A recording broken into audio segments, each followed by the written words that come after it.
I first read The Lord of the Rings when I was 18. I loved the book, thought it would make a great film, assumed that somebody one day would make a live-action film and that I'd get to go along and see it. I did find it was probably one of the first literary experiences that sort of really taught me the meaning of how powerful the written word is. You know, I read the books when I was in sort of 20s, and so it always left quite a vivid memory. I got hold of a copy from my dad when I was about 15, and he said, I'll give you about 6 months to read it. And I think I read it in about 2 months. I've been a Tolkien fan ever since my mother first bought the book for me when I was 12 and said, oh, I think you might like this, have a read of this. Yeah, well, I first read The Lord of the Rings in 1961, and at that point I was totally blown away from it. It was my first year in college, and I thought, this is something like I've never seen before. The first copy of The Lord of the Rings that I ever owned was the paperback edition that had a still from the Ralph Bakshi film on the cover of the Black Riders galloping out of Bree was the image. I remember it really clearly. I've probably still got the book somewhere. Virtually everyone in a significant position on the movie knew the books inside out, had been obsessed with them for years. The first thing that Fran and I did was to take the 3 books of The Lord of the Rings and to break it down into what turned out to be a 90-page treatment. I read that in the middle of '97 and immediately was stunned that they'd actually managed to. There it was, there was Lord of the Rings, essentially Lord of the Rings. So I became a believer. It was our first pass at really cracking the code of The Lord of the Rings, is the way that I sort of think of it, as basically, you know, saying, well, the book is a great book, the story is a great story, the characters are great, but it's unfilmable, and it is unfilmable. If you were to just shoot the book page by page, scene by scene, it would just be a mess. Here you've got a book that's 1,000 pages long. It encompasses a different geography, all kinds of races of beings and creatures. It's a book that took the author 15 years to write. This is a challenging book to try and put on film. You know, I always find that literal adaptations don't work. I think you've got to find what you think is essential to the book and make your movie of that. And in that way, you know, things started to happen, like, you know, lines that Elrond would say in the book were given to Aragorn to say in the movie. You know, a line that might appear in Lothlorien was suddenly, you know, put into the minds of Moria. But they're nonetheless, they're still Tolkien's language, it's still his words. Miramax, of course, were the first people to finance Lord of the Rings. Credit has to be given to the fact that they were strong-minded enough to take on this incredible task. We wrote the first screenplay. We immediately were going to start working on the second screenplay. And sort of towards the end there, Miramax was starting to say, well, we really feel like we want to do it in one film. And Peter said, there's no way I can tell this in one movie and do it any justice, so I can't do that. And luckily, Miramax was like, hey, okay, fair enough. Well, you can go ahead and see if anybody else is interested. We had one chance of continuing with the project.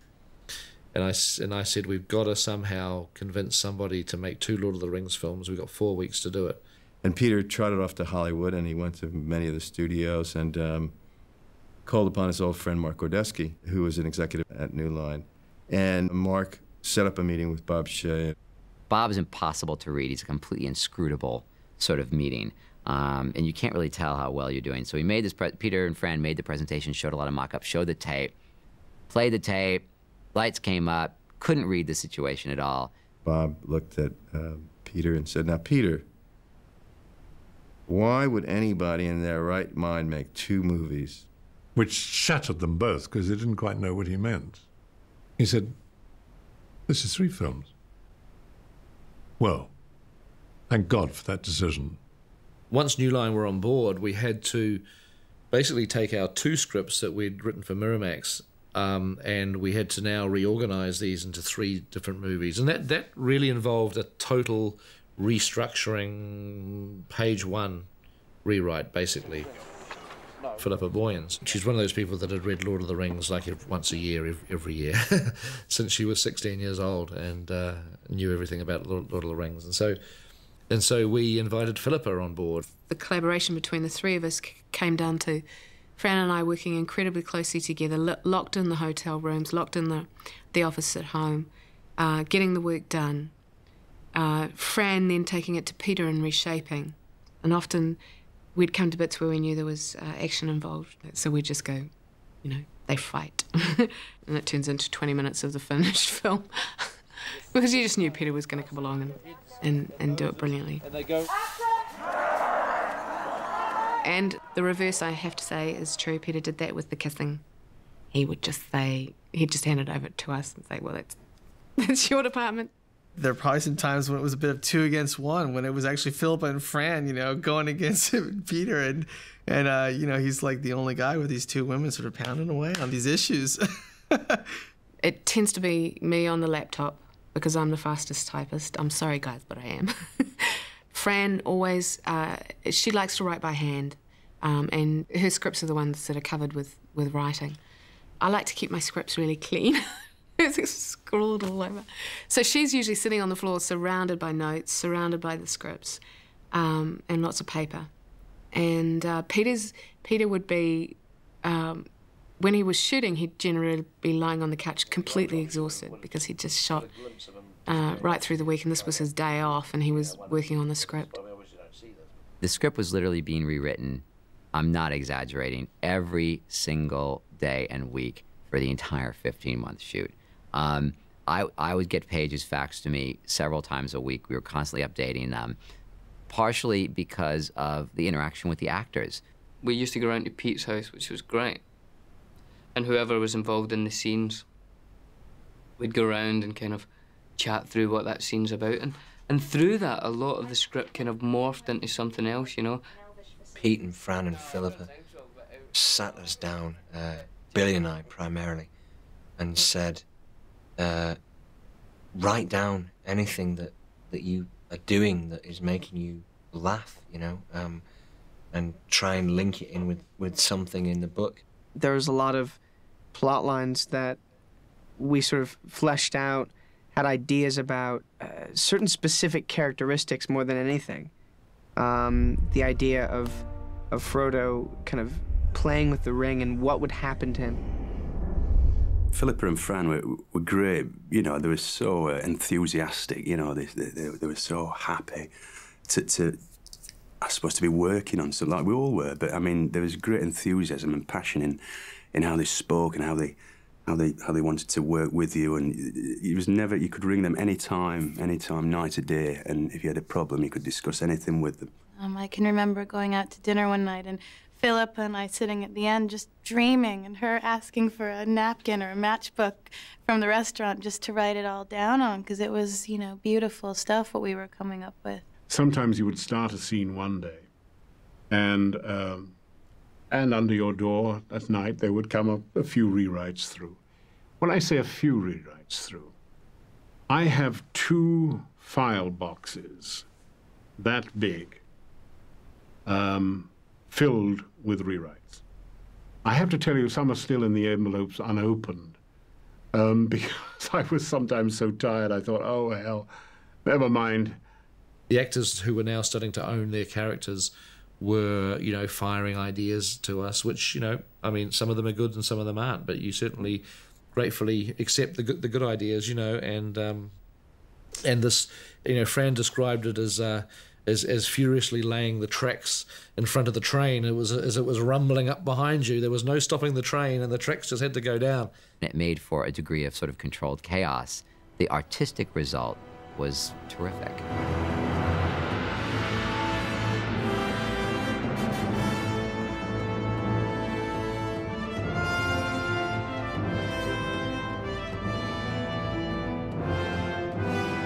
The scenes that have been hardest to translate from the book into the film are actually the exposition scenes, and by that I mean scenes that have to explain a lot of detail about the plot.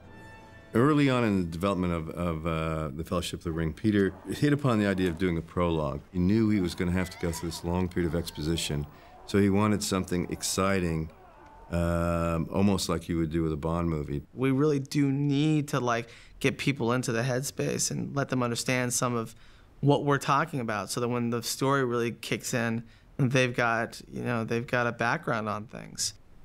Peter was very specific about what he needed. I need to set up Isildur, I need to set up Narsil, I need to set up the Battle of Dagorlad. We need to introduce Sauron. We want to introduce the immortality of the elves. And we want to track the journey of the ring to being lost. And you can't do it in more than 4 pages. And so that's what I did. I sat down and I thought about it. And that's where history became legend, legend became myth, and some things that should not have been forgotten were lost. That's where they came from. That survived, actually. They rang me back, and they were great. They just said, "We can't believe you just did that." There are lots of things in these films which are not in the books. And I think in most cases they're improvements. Because they are scenes that do have to be seen. And they add a lot to it. Other people are going to complain about the absence of Tom Bombadil. Sad, yes, but I mean, this could go on and on and on and on and on. And the plot of The Lord of the Rings, in our movie, in its most simple form, is Frodo carrying the ring. Eventually has to go to Mordor and destroy the ring. So, you know, what does Old Man Willow contribute to the story of Frodo carrying the ring? What does Tom Bombadil ultimately really have to do with the ring? I know there's ring stuff in the Bombadil episode, but it's not really advancing our story and not really telling us things that we need to know. And if you look at the edit, we don't know that they didn't go into the Old Forest. We don't know that they didn't meet Tom. Conceptually, we just don't mention it. It's just left untold, is what how I like to conceive it. One of the hardest characters to come to grips with initially was the character of Arwen. She has a very small part to play in the books if you simply look at the number of pages that Arwen is in. And in order to make her a character with some weight, we have had to create more material for Arwen. We went to the appendix and wanted to draw on the appendix and the story between Aragorn and Arwen and her choices. There's a snippet from the Lay of Luthien, you know, the song about Beren, the mortal man, and Luthien, the elf maiden, which was a story that is mirrored in the relationship between Aragorn, mortal man, and Arwen, immortal elf maiden. Who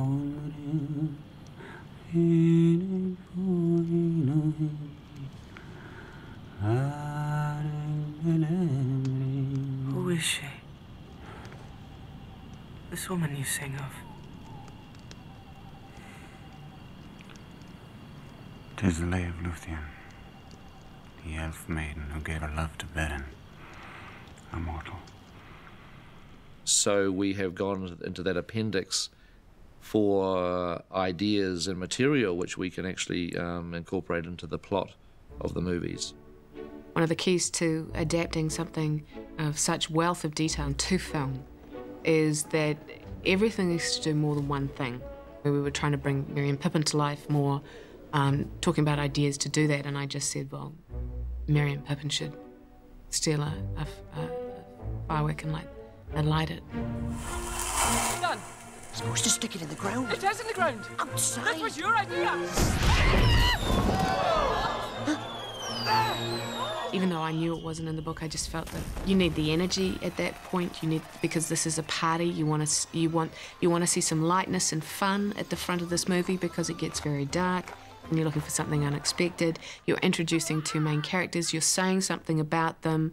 You're also referencing an event that actually does take place in the book, which is that Gandalf has a firework which becomes Smaug, the dragon. So, you know, you want everything that you do to hopefully do 3 or 4 things in terms of turning that piece of prose into a filmic moment. One of the primary things it needs to do is reveal character.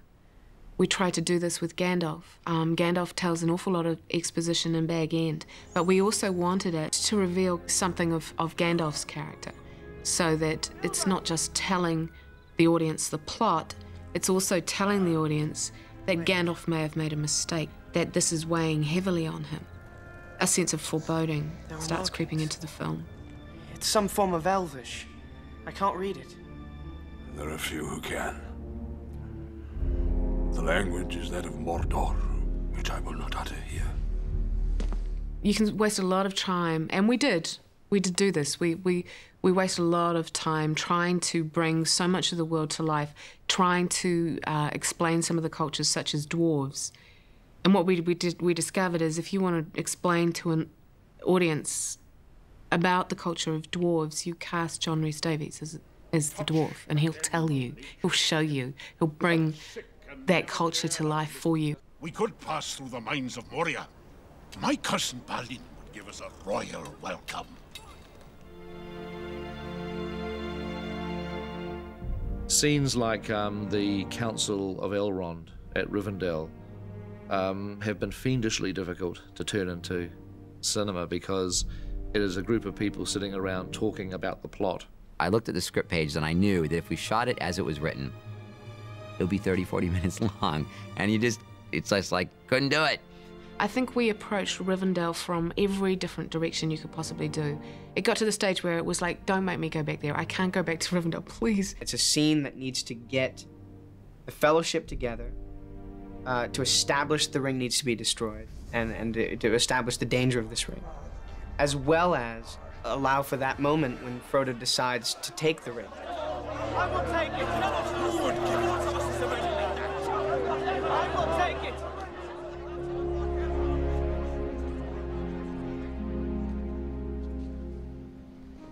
I will take the ring to Mordor. What we knew right from the word go was that the ring, as the source of evil, had to be somehow animated to almost become a character in the movie in and of itself. It ends up having personal relationships. It has a relationship with Frodo, has an intense relationship with Gollum, has a powerful relationship with Gandalf and Galadriel. This ring is evil, a presence right within the Fellowship. They will take the ring, and you will beg for death before the end. It is not yours saved by unhappy chance. It could have been mine. It should be mine. Give it to me. Give it to me. Oh! One of the greatest things I got out of this experience, and it wasn't being able to work on these books, which I love so dearly, it was working with Peter Jackson and Fran Walsh. Peter and Fran's sort of relationship as sort of filmmakers is ideal, really, because Fran is so good at putting words down on paper, and Peter's so good at putting those words into vision. Peter and Fran are a great team working together. They actually they live and breathe the project, and they manage to keep a family life together quite successfully. Fran, who you're probably not seeing on this, is for a very specific reason, in that one of them needs to remain private, and Peter, by the very nature of what it is that he has to do, is the public face of that partnership. My abiding images of seeing Peter early in the morning sitting in his trademark shorts with unkempt hair, poring over Tolkien. And I would do the same, and I think the other actors did too. That everybody was respectful of Tolkien and mindful of the novel and had the novel in hand, you know, physically. It was with us. Even at the end, the last day, you'd see copies laying around the set. We were incredibly lucky to have that as source material, that as reference material, that kind of Bible to keep turning back to. Ian McKellen was there, and he had the book in his hand. And he came up to me, and he was like, remember, Sam grabs Frodo's hand. The fans will be looking for that. And I was like, right. Oh, great. Thank you, Ian. Sam has hardly left your side. We were that worried about you, weren't we, Mr. Gandalf? The interesting phenomena with our script writing is every draft that we wrote, it became closer and closer to what was in the book. It became nearer to Tolkien. They tried a lot of different things, and sometimes they were thought of going in a different direction from the book, and every time they tried to do that, gradually they'd find that actually Tolkien knew what he was doing with the story, and they would start going back to where he had started. I mean, there are things that sort of happened that I don't think were even within Peter's control that ended up changing the film and making it more like the book. It's almost like it was meant to be.